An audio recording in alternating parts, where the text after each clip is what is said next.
Welcome sa Craving Taste Vlogs. Ngayon po ay magluluto tayo ng ginisang ampalaya. Yan, ginagayat ko na.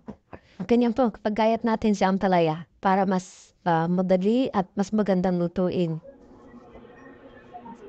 Dalawang ampalaya lang, sapat na. Hiwain natin ang pahalang. Maggaya tayo ng sibuyas, paminta, kamatis, bawang, at ito ang ating sahog.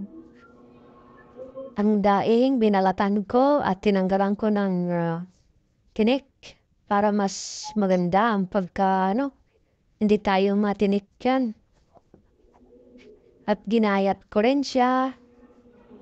Ay mag-isa tayo ng bawang, sibuyas, kamatis para sa ating ginisang ampalaya.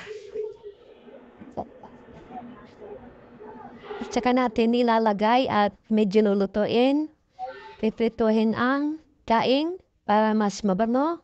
Medyo prito-prituhin po natin siya. Pag medyo okay na, ilagay na natin ang kinayat na ampalaya.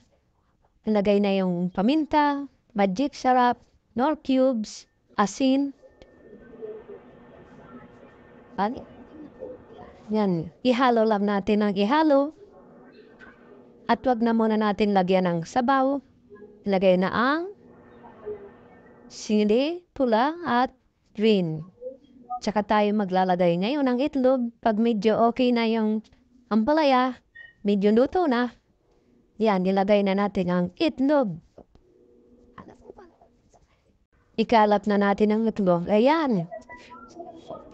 Okay na ang ating palaya.